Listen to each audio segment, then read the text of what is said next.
Don't forget that the way you are within is the way your life will become. And so how you've created yourself within, the architecture of how you built yourself within, will be what your life becomes and what we carry into the future. And then also don't forget how important you are, for goodness sake, like how one human being can radiate so much love, so much joy, so much individuality that might be needed for someone else near you. And it's like if you just have one person walk into a school or a prison or a workplace and they just light it up very subtly, very quietly, almost unnoticeably at first, but over a month, over a year, people notice what a shift it's made.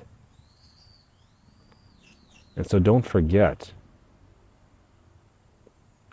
that really, I think one of our fundamental, I don't want to say responsibilities, but one of the things that people can do to really make a change is just making sure that they are pleasant.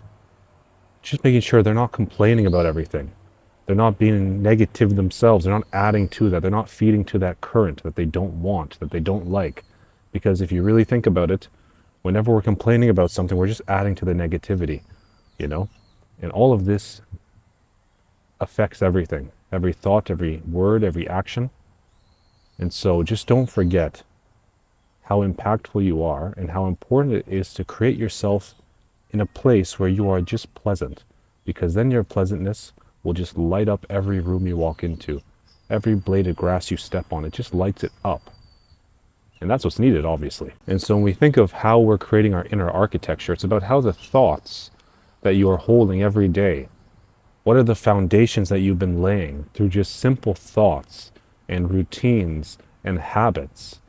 You know, these simple things, the relationships you have, why you have them, why you hang out with the people you hang out with, why you walk the way you walk, the way you talk the way you talk, why you have the friendships you have and the romantic relationships you have, you know, why you're living in the place you're living in, why you spend money the way you do, why you eat what you eat, like all these habits. Just pay attention. Why am I doing this? And then see if they're right for you. If they're not, see if you can shift them. And maybe a lot of it just comes down to your thoughts in the morning when you wake up. How am I thinking?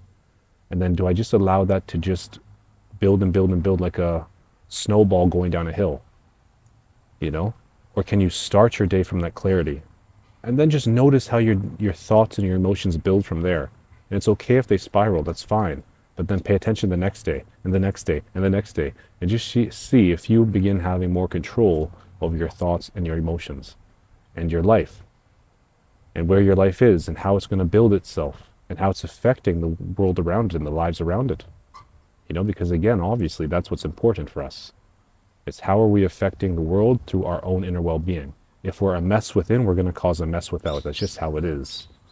But if we're at ease within, then my goodness, we're going to be so helpful to those around us, even if it doesn't look like it.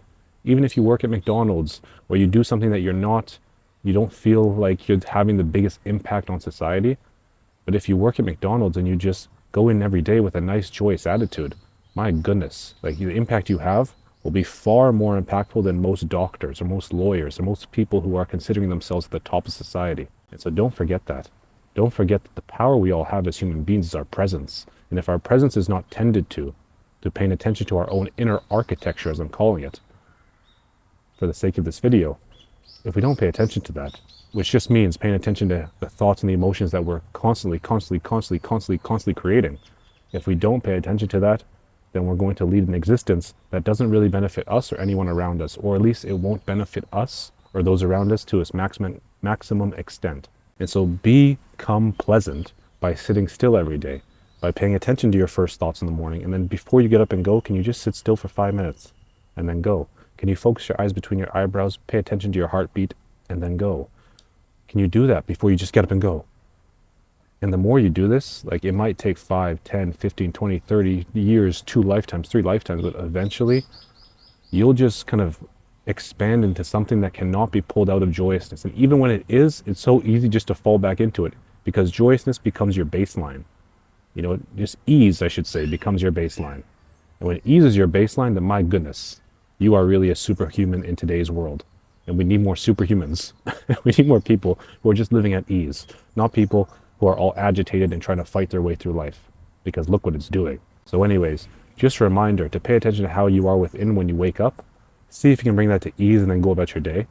Notice where you're getting dragged out of that ease. Don't judge yourself, but just notice. Try again the next day, try again the next day, and then remind yourself how powerful you are as a human, how much impact you have on every room you walk into, every blade of grass you step on, every human you smile at. It doesn't matter what you do or where you are. If you can be joyous, if you can be at ease, you are an ocean. You are an ocean. And you will pull to you all the lost drops who need to find themselves as the ocean again. And then you'll be creating more oceans. And then no one can go thirsty. And this metaphor continues. But anyways, give it a try. Consider what I'm saying in this video and just give it a try every morning. Pay attention and get up and go. See if you can live at ease. And then that's the real wealth. That's the real wealth, is living at ease. You know, it's not anything physical. It's living at ease within yourself. If you can die at ease, oh my gosh. Like, yeah. Anyways, give it a try and subscribe, and I'll see you in the next video.